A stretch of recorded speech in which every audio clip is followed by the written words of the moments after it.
When assessing, planning instruction, and making transition plans in this area, remember that post means after and secondary means high school. Simply put, this area comprises any kind of education and training after high school.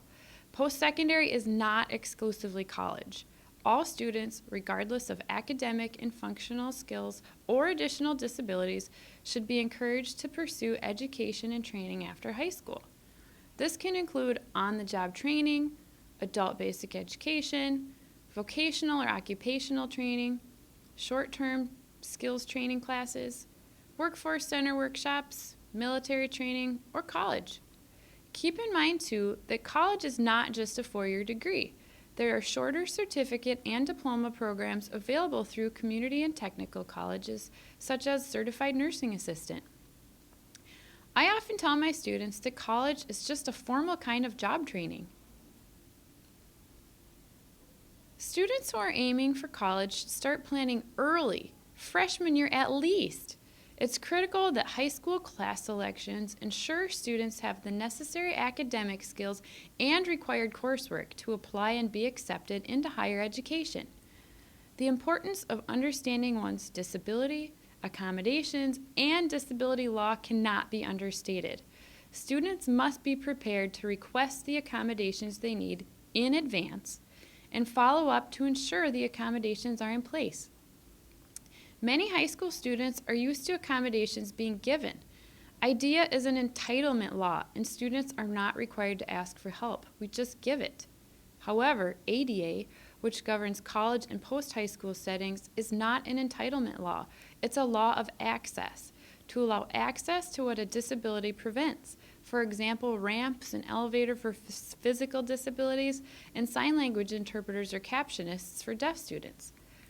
People are used to deaf students having accommodations that are obvious, an interpreter, a captionist, but hard of hearing students may not have used such accommodations in high school and think they will not need them in college. In reality, many students who are hard of hearing may benefit from captioning, FM systems, or other accommodations. Students need to be open with the disability services counselor and ask what is available. Even if something has not been used in the past, it may be helpful in the future. Students and families need to know that some services from high school simply will not be accepted at the college level. Accommodations under ADA must be reasonable. Modifications, changing the rigor, changing the content, changing the expectations, do not occur. If a student cannot participate and complete the necessary work with reasonable accommodations, college may not be the right setting. A student should be aware early in transition planning if their academic skills are on target to meet the rigor of a post-secondary setting. Including deaf hard of hearing students in discussions about tuition, fees, and expenses for college is important. An appropriate transition activity or goal for a college-bound student could include working with their family to fill out the FAFSA. There are 4 additional documents in this section of the DHH Transition Guide. First is the Post-Secondary Competency Skills Checklist. It's not necessary to rate every box. Just decide which items make the most sense for the student. Some might become goals and objectives or activities on the IEP. Next is the Accommodation Resource List. If students and parents want to know acceptable accommodations in college, this is a great resource. Unlike a K-12 setting where the school is in charge of services and accommodations, after high school, it is the student's responsibility to self-identify, seek assistance, and utilize services from a disability center. This resource list includes many accommodations that may be available in a post-secondary setting and could be used to compare what is available at various colleges. Third is a document called Talking to Professors.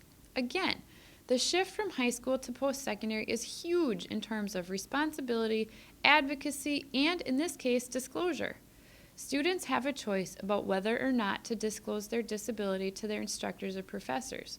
Unlike in high school, when many teachers are used to special education services and accommodate for students' needs without the students asking, College professors may not have previously worked with any students with disabilities and will need the student to be very clear about the needs and the approved accommodations, which are determined through disability services.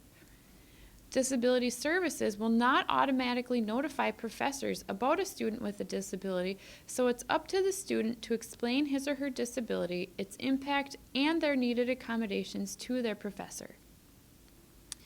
Finally is a brief outline of high school versus college. As we know, the expectations, rigor, grading, studying, and content in college are much different than high school. This is a very short guide, but it draws contrasts in 10 different areas about how high school and college are different. Share this document early with students and their parents to help them understand the different educational environment that the student is transitioning to.